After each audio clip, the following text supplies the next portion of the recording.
Vamos a Brasília agora. Nós temos nesse momento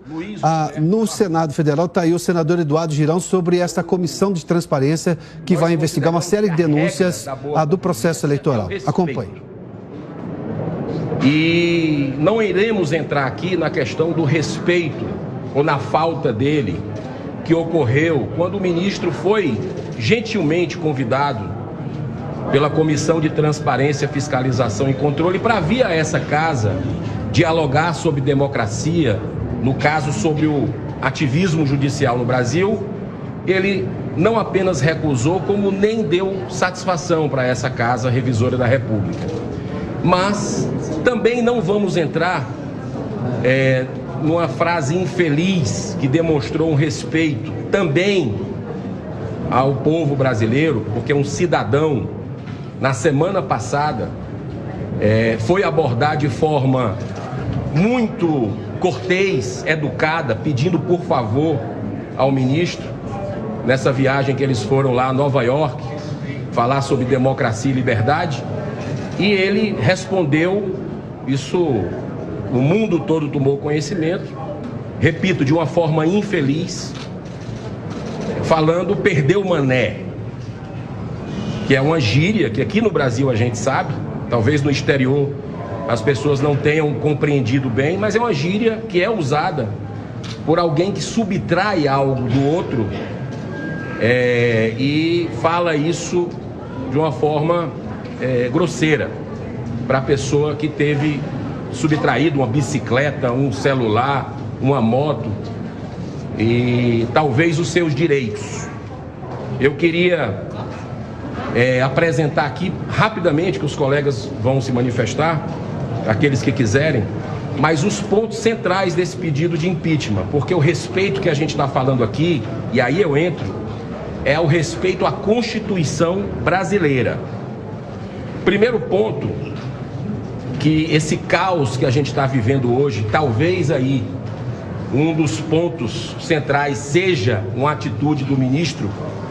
como uma atividade política partidária que quebrou a harmonia e independência entre os poderes. Quando ele veio nessa casa, nas vésperas da votação da PEC do voto auditável, numa comissão especial da Câmara dos Deputados, que fica aqui a 50 metros de onde a gente está, e ele fez reunião com lideranças partidárias e, coincidentemente, após essa reunião, deputados que eram a favor do voto auditável foram substituídos por deputados que eram contra o voto auditável. Então, no nosso modo de entender, isso é uma interferência direta de um poder sobre o outro. Segundo ponto, que é público e notório, a gente coloca aqui os dados todos, o ministro Luiz Roberto Barroso não se declarou suspeito quando ele fez palestras sobre a legalização do aborto no Brasil e a legalização das drogas, como a maconha. Pela Lei Orgânica da Magistratura Nacional, pelo Código de Ética da Magistratura Nacional e o Código de Processo Civil e principalmente a Constituição Federal, ele tinha que declarar suspeito, porque ele chegou a votar na legalização da maconha, do porte de drogas no Brasil. Então, como ele fez palestra como um militante da causa, defendendo isso dá conflito de interesse flagrante. E o terceiro e último ponto, todo mundo viu na semana passada um jantar privado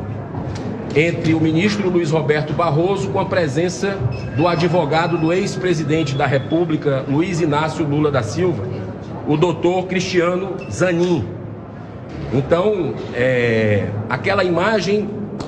foi muito forte para o cidadão de bem brasileiro, porque o ministro Luiz Roberto Barroso votou nos processos do Lula, na anulação dos processos do Lula, na 13ª Vara de Curitiba, ou seja, ele ajudou a anular as condenações, o que permitiu que ele se candidatasse, que o ex-presidente Lula se candidatasse nessas eleições. Então, é uma violação,